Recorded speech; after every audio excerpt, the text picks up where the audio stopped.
Good afternoon, welcome to our Hovhannisian Museum. My name is Ani Hovhannisian, and we're very delighted to have a special event today. Today's event is dedicated to one of the patrons of the Hovhannisian Museum, Mr. Ani Hovhannisian, who was one of the patrons of the Genocide Museum Library. I don't know if the family has come in, they said they will, but they're not here yet, but when they do, I will make another announcement. I want to bring to your attention that we have several events, especially next Saturday at the Getty Museum.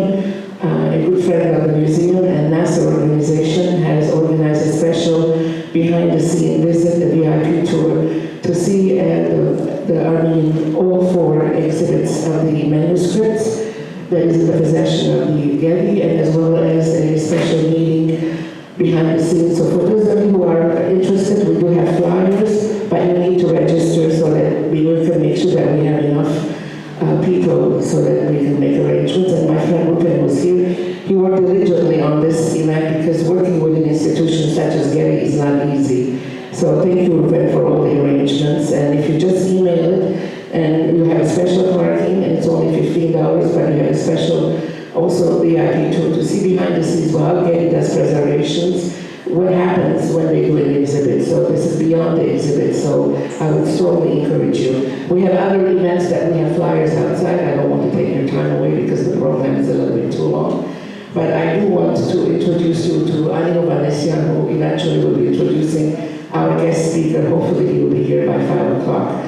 Ani Hovhannisian has produced stories for many television shows, including Fox's Medical Miracles, Specials, TLC's How They Do That, CBS Most Fascinating Women, and Syndicated Extra, along with videos that have earned multiple telly and other awards. Ani was an anchor at Horizon Armenian Television for a decade. She recently returned from historic Armenia with footage and stories to be featured in her upcoming documentary film, The Hidden Map. So we're going to get into the movie right away, and hopefully right afterwards we'll begin the conversation. I'm crossing my fingers that he's going to make it. Mr. Martin is quite fragile, he said, and he said he'll try to be here before 5 o'clock, so we can begin right away. Thank you very much. I'm here really to answer some questions that you asked. If you're interested, please, whatever you want to say. Is there a translator here? Maybe some of you are Armenian. Yes, Hayren Khostilav. Okay. But you have to ask the question. Let me give a brief. Let me give a brief introduction. Okay. Mr. Mardik Martin was born in the 1930s in Baghdad. No, I was born in Abadan, Iran, but I grew up in Baghdad. Okay. Thank you for correcting me. And do you want to hold this? Huh? Do you want this microphone? Well, okay, I will take it. Okay. He tells me that his name used to be not Martin. What was your family name? This is many generations ago, Hovhannes. Hovhannes. Yeah, and but I didn't change it, neither did my father or his father. It was business. My relatives, old generation, were in trade during the Ottoman Empire. My great-grandfather had a bunch of ships that used to go spice trading to Java, and he was big man in that area. But then, being Armenian in business is kind of difficult sometimes. And he lost his business in beginning of the century. So anyway, I'm here to answer questions that you think you need to ask about the movie we just saw. So any question about anything, I'm here to answer. If you don't say anything, I would think that you didn't like it. Yes, my dear. I have tons of questions, you know, you produced it, where did you get the financing? Did this come Oh, from the good studio? question. What about the location? Did you go to All all right. those locations? Yeah, that's like 6 questions, but I'll answer each one. So All I'm right. pretty impressed with the history of how you went about this. Oh, thank you. Who got that mic? That was good. All right. Yeah, what happened was Fateh Alkan, the director, was really involved in the financial, and he came to me because of my connection to Hollywood, wanted to, said he could get the money from different countries, France, Germany. He was German Turk himself. And Russia, about 6 different countries put money in it. And of course, people from Italy put their money in it. So that's how the financing was done. Now, what else did you say? Where we shoot? Yeah, there was a lot of different places. Really traveled to all those places? You didn't? That was interesting. Did you travel to all those places? No, I wrote and researched all those places, but I have a bad back and I can't travel well. So I was there for maybe a third of the time I was there doing the show. But I was there throughout the entire rehearsal. So I knew what was going to be shot because I helped write it, most of it. Anyway, so we went to Jordan where a lot of desert scenes are, a few scenes in Turkey, but mostly it was Cuba, as you saw. North Dakota was Canada, Saskatchewan, whatever it's called. I didn't go there, it's too cold. Anyway, what else did we go to? America a little bit, but not much. Where did these actors come from? The actors. The actors, and that's, some people told me you should have big names playing, well, we didn't get a big name, but they were good actors, I thought. They were playing well. Some of them were Armenian, some of them were Turks, some of them were local people, English speaking. Originally, we shot it in English, the movie. So I wrote it in English. But then there was different copies in Russian, what else? Armenian, of course, and Turkish. I think there is some in, what else? I guess that's it. Any other question? Did I miss any question? Did I answer all the questions? You know, If you don't mind, I want to just give a little background about Mr. Martin. He actually, my name is Ani Hovhannisian, and I want to say that this is such a great accomplishment because for so many years, we couldn't write books about the genocide, we couldn't have conferences about the genocide, we couldn't, by any means, make movies about the genocide. Starting way back, and at least we know Franz Werfel's 40 Days of Musadal was shut down, and many others have been shut down. So now to have these movies coming out, Ani Hovhannisian is here with Alec Muhibian, who made 1915 last year. The Cut came out with Mr. Martin's incredible involvement in writing, also on the centennial of the genocide. And to have a Turkish director born in Germany, and an Armenian writer born in Iran, grew up in Baghdad for the first 18 years of his life, and I'd love to hear a little bit about your dusty days in Baghdad and how you saw the Technicolor movies with Betty Grable and others, and how that opened your dreams, and how you ended up at New York University in film school with Marty Scorsese, and became best buddies with him and writing partners. So I'd love to share with you that this man has had such a colorful life, coming from Baghdad. Well, anyway, let me just go. I also, not I, but some people did a documentary on me called From Baghdad to Hollywood. And Haig and I are working on part 2 of the documentary.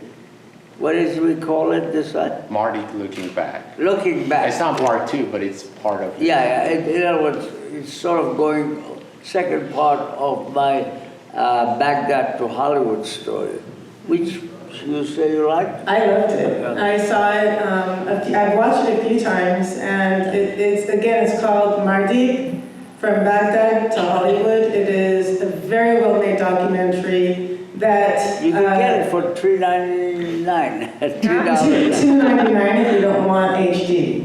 I don't know how you do it, but Yeah. you can. So it is definitely worth seeing, and we see in there Martin Scorsese talking about you and singing your praises and saying how they sat in his red Valiant, his car, writing scripts. They sat in coffee shops, drinking coffee and writing scripts. And he said that he had a great connection with you. He said Sicilians and Armenians had something really special. Tell us a little bit about your relationship with Martin Scorsese. Well, I have been friends with him for 50 years.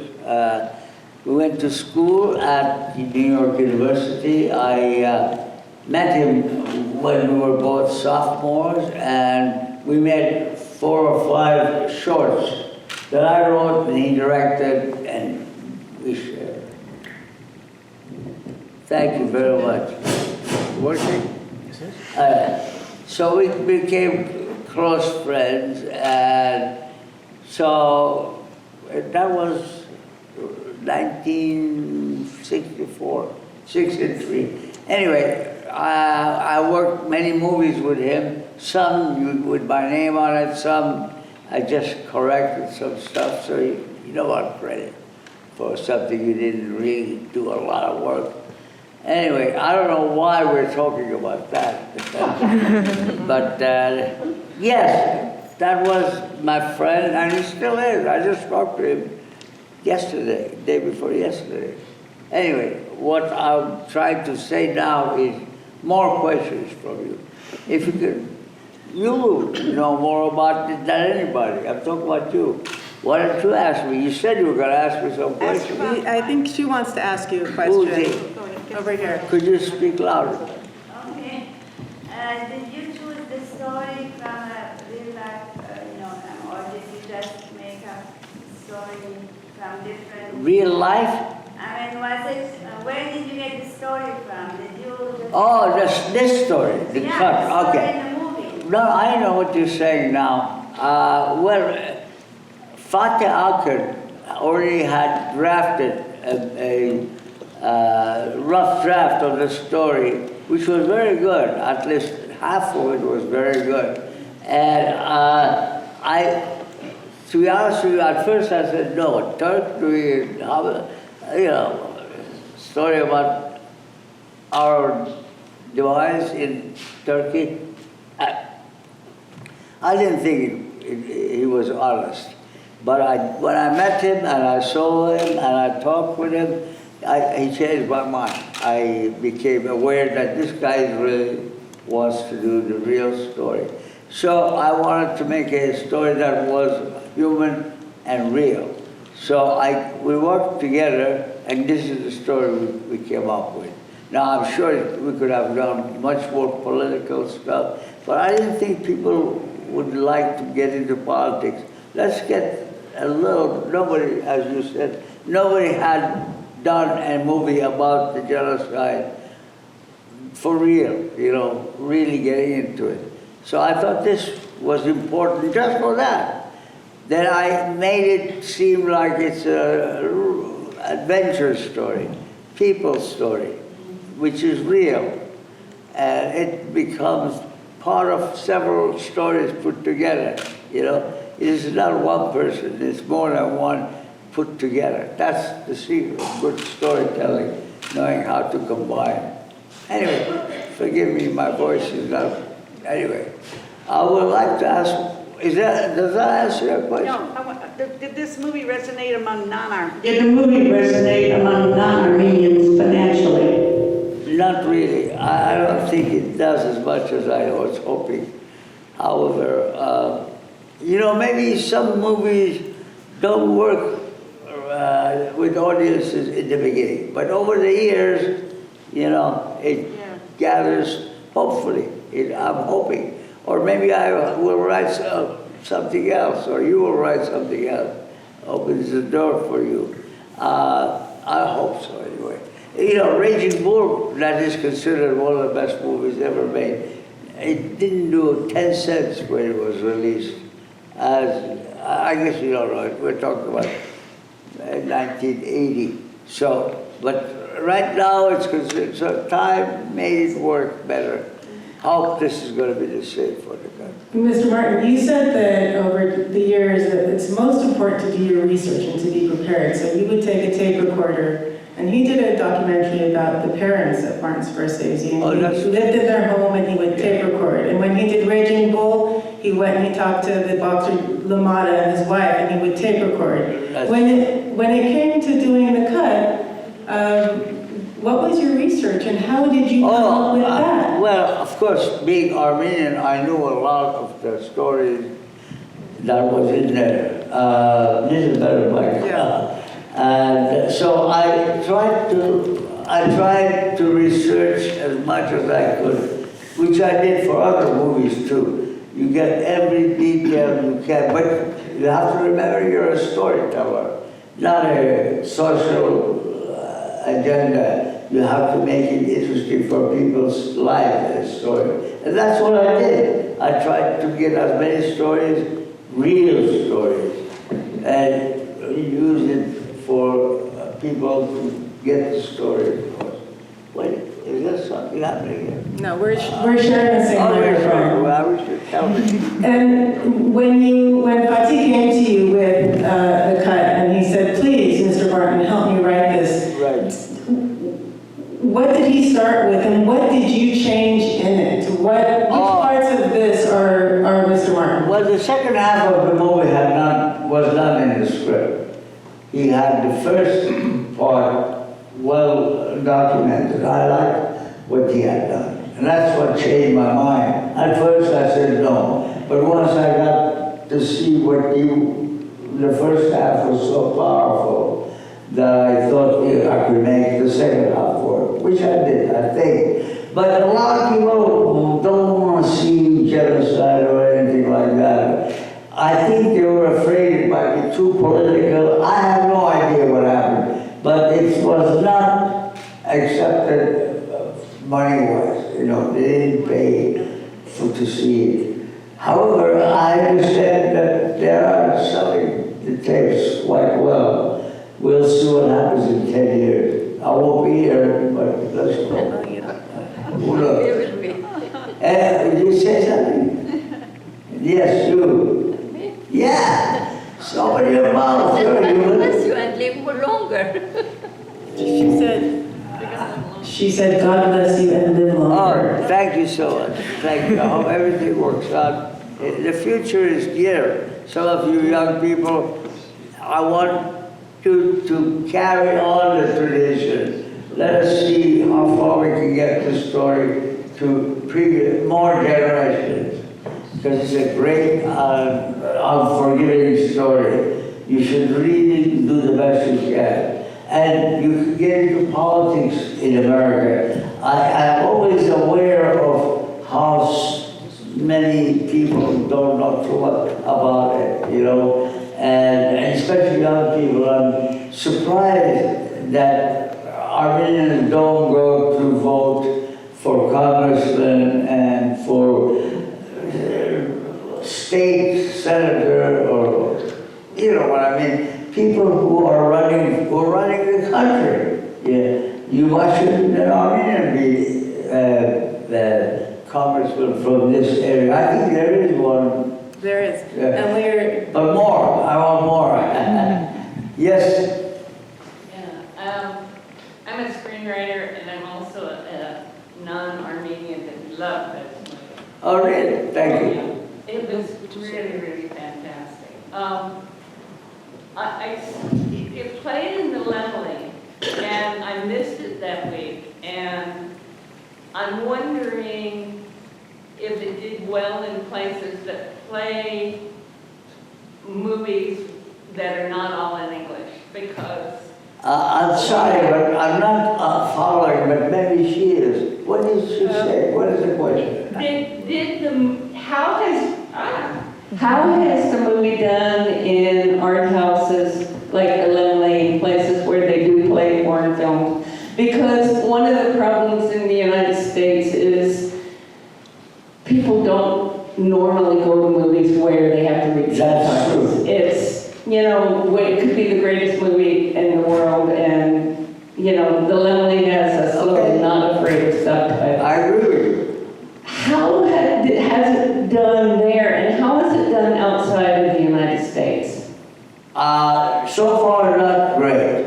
Really? But yeah, but it will be. See, people don't go to movies like they used to.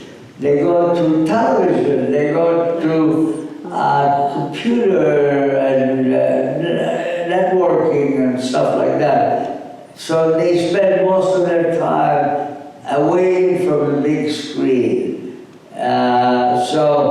However, this movie can be used in a lot of ways. Hopefully in the future. It's not going to make money, I don't think. I hope it does, but because it's so easy to watch it for free in many places. So the people who put money in and think it's going to be money in their pocket, they're going to be disappointed. But I think it'd be good for people to follow the story and see what happened. And who knows, in 10 years or 5 years, another person will take it and run and make it build up on it. We'll see what happens. I know it's not going to be forgotten. Most people who see it tell me, like you said, it's great.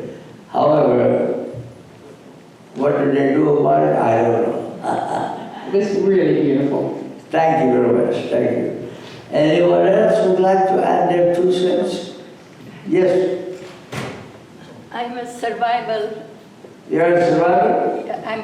I am the child of. Yes, a generation ago, yeah. When I watched this film, I thought it's the story of my parents too. Yes, of course. My father's father got lost in Aleppo.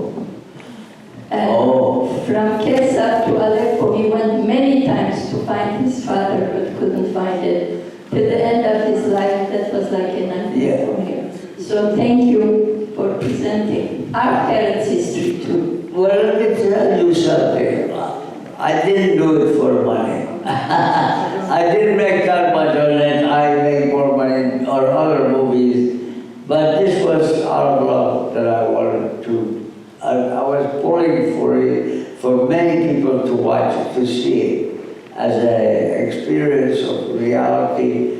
Somebody will say, is it real? Yes, it is real.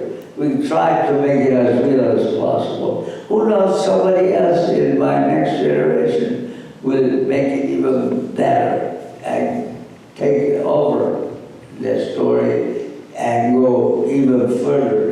Today you can do a lot of research with new process. There are many people want to know what really happened over and over until we get all the details out. It's not going to be me, but you know, I'm too old, but I want others to do it, young people. And I certainly want you all to, I don't know if you're citizens or not, but if you're not, well, if you are, you should vote and make sure your family votes. And voting is so important and so powerful.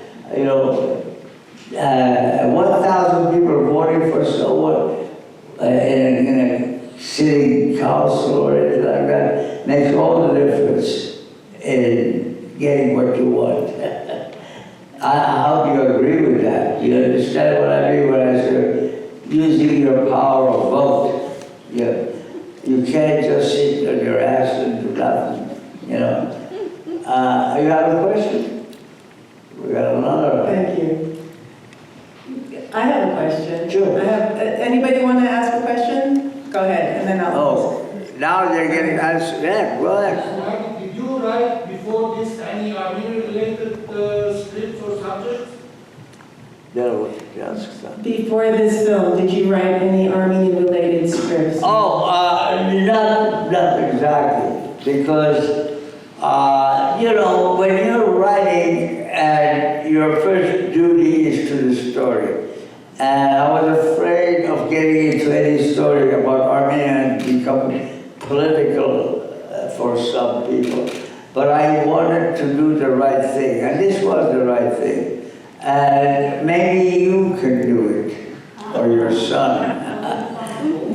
Just don't look at me. I'm retired, believe it or not, and it doesn't work for me anymore. But young people should get into it. Does that answer your question? I hope it does. He did teach at USC for 20 years, and New York. He got a master's degree at NYU, and he then taught.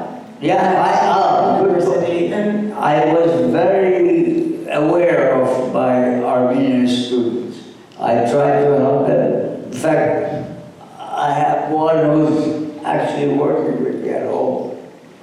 He's not Armenian, but he's now aware more of Armenians than anybody. I got another Armenian sitting here who got mentoring, and try to help as many Armenians as I can, without being obvious about it, But how did being an Armenian, a young Armenian immigrant in the 1950s and 60s in New York, how did that play in your life as a student and then as a writer? Did it influence? Well, you have to understand, I was trying to make a living first. I had to have some good things done so that I could help others.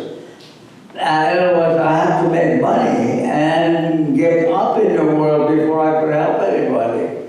I didn't just born into money and power, but I had to work for it. Very, very hard to get into the movie business from any direction.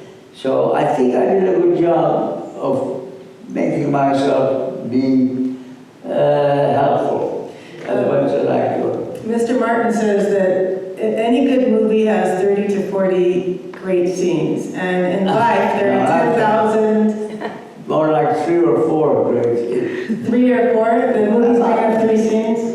Yes. What are the most memorable scenes, if it was a movie on your life? What are the main scenes that we need to know about? Well, for me, is it my personal thing? Okay. I like the idea of watching a Technicolor in Baghdad where you see Betty Grable having a romantic relationship with John Payne and how the dancing and everything else. See, that gets you more people than speech making does. So, yeah, any story that gets your attention, and if you tell it well, without being too obvious, I don't know, we'll see. I don't know. I've learned a lot about America. I know more about America than Americans did when I was in Baghdad. I knew all the streets in New York. I don't know. Do you have any questions you want to ask? He loves to talk except when I ask him to. Well, I'm doing all those stories that he's talking about. I have 3 hours of footage that, we're going to eventually finish it up, and then when it's ready, definitely we'll contact one of you to. He's doing a part 2 of my life's work. He's ready, And the first one is Baghdad to Hollywood. We're trying to do what happens next.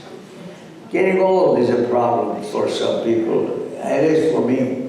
So I don't know how you handle it, but I see a lot of young people with a lot of future ahead of them. Don't forget the Armenians. Yeah. My question is, did you ever interface with Ruben Mamoulian? I'm sorry. Did you ever interface with Ruben Mamoulian? As a matter of fact, I did. I did in, what was it, 59 or 60 when I first came. He was hungry and starving, and he had blown his money. So he was, I couldn't help him. I wanted him to help me. But he told me honestly, he says, it's not so easy. You're as good as your last movie. And he was getting old. It doesn't pay to get old in the film business. Well, in life anyway. So, but he was a great man, no question about it. No question about it. I also, Akim Tamirov, I don't know if you know him. Yeah, I knew him, quite well. And there's a lot of Armenians in the business, but they don't use their real name, or they change, well, everybody does. So, Who was Haig Manoukian? huh? Who was Haig Manoukian? Haig Manoukian is my professor at NYU. He was helping me get up in the world, and he had Mardik Martin. So his name is Haig Manoukian, and he passed away about 10 years ago. But he helped a lot of students like me, and it was good. To have a professor mentor you is the most important thing. There's a lot of people who have their own family. It's a family-related business, believe it or not. You will not see anybody getting ahead if you don't have connections. That's true. Am I right? Absolutely. We know Yeah. that, Yes, sir. Thank you for your input in this beautiful part of the story. But I want to take it a little bit to Fatih Akim. And I would like to tell an episode that happened with me with Fatih that I think it's very important for you folks to know. And I do apologize for a little bit of time to explain it. About over 6 or 7 years ago, from Fatih's office, they contacted me. And this story is not about me, it's about Fatih Akim. For being a German producer and he's Turkish obviously. He contacted me and he wanted to know if I had visual material about Armenian genocide or orphans related. And we met in Lebanon, and there were 2 Turks who were sitting next to the desk where we're sitting in a cafe in West Beirut. He was very agitated that they were spies. Yeah. He was talking in a very low voice. He didn't want them to know what we were talking about. And I said, what is a Turk doing to do in a film? And I asked him. And I found today in the film what he did. Right. I said, why as a Turk you want to tell the story of what happened to the Armenian genocide? He said, Misaki says, you Christians, when you sin, you go and ask for forgiveness. And you are redeemed when you go to church and you take Hawatotyon. He says, we don't have that. Me, as a Turk, as an artist, this is my redemption. And we saw it on the film when he made Nazareth go and ask for forgiveness. So I just wanted to add this word. Thank you very much. Thank you. I guess everybody has experience in one way or another. What can I tell you? What can I add to that? Except interesting story. I hope you all experience life through little experiences. Yes, sir. Thank you very much for this film. It's really very powerful. My question is, do you have any information about other films currently in the making? Because I spoke with a community leader recently, and he said that there's a film being made about the Grigoris Balakian's memoirs, Armenian Golgotha. He is Peter Balakian's great-great-uncle. He was an archbishop during the genocide. I don't know if you have any information about that film being made. I have no idea what it is or what the future holds for that. I honestly don't read too much stories about film life. My associate Ike does a little bit, but I don't know. We'll see what happens. I can't answer any healthy questions, but I do know that I thought we were going to say, are there any Armenian stories within the context of other films? think one of the best ones, if you've ever seen, is America, America. I don't know if anybody sees it. That has some reference to what happened to the Armenians. But that's what I'm interested in, all those stories. You see it? Yes. Okay. All right, listen, I'm getting a little tired. Yes, who's talking? Yeah. Really quick question, like, Yeah. back to the movie. It sounds like you were very instrumental in writing the second half where they're in the United States, Cuba to the U.S. That's what it sounds like. How did you pick Minnesota and the Dakotas? I didn't go there. How did you pick those cities in the script? Oh, wow, that's... A more conventional person would have picked, Worcester or Fresno or something like that. No. How did that come about? North Dakota is what it was. Because that was part of the story. I mean, it's a true story. There were people in 1921, 22, they would actually have stories what my and Fatah's characters went through. It was obvious we have to use what they had to do to make a living. They did. But there were so many stories. Saroyan, you saw it. My name is Aura, my kid in school. But, well, I don't know what your question is, but I thought it was very creative. You picked some very interesting locations where most people, I at least, would not have imagined there would be Armenia. So it was a creative decision on your part to choose someplace, like that versus a conventional place. Yeah, well, I tried to know as much of it as possible about all the world of Armenians and their relationship. What was that? Oh, well, there was somebody called David Seville. I don't know if you've heard of him. Yeah. If I said Bangladesh, you would know who he is. He did something called, what's it called? Chipmunks. Huh? Chipmunks.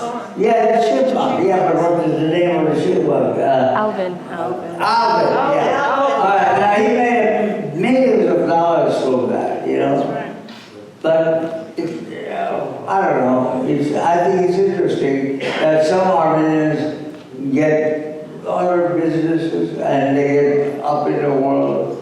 I've met a couple of times. My mind is going. What's the guy who owned MGM for a while? Victoria.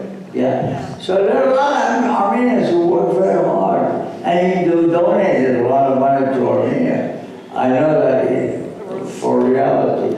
What's your advice, your nugget of wisdom for the upcoming? I said it. I will say it again if necessary. Please get involved in politics.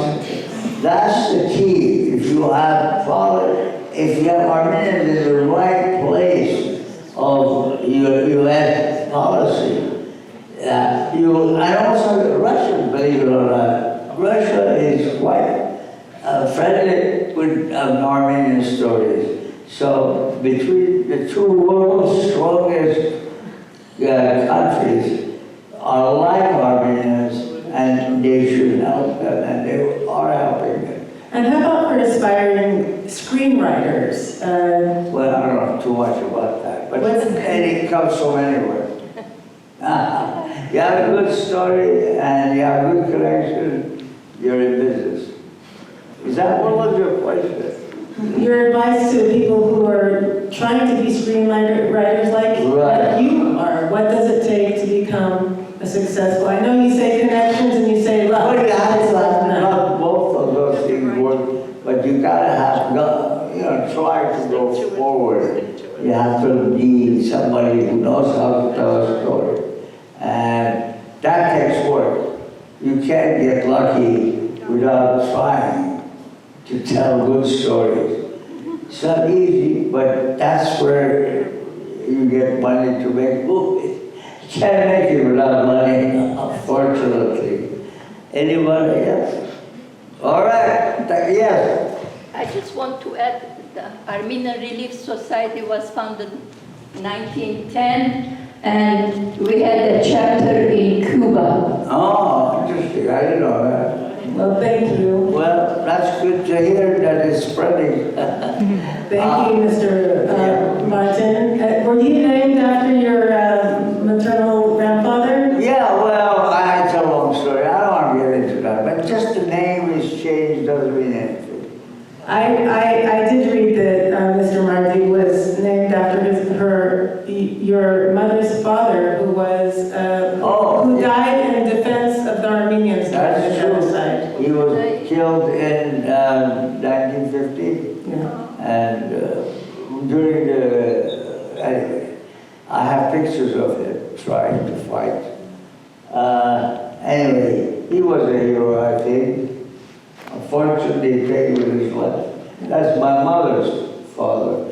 My father's father was a big shot in the... I have pictures of my grandfather, you know, medals and guns and stuff like that, trying to help Armenians have a country of their own.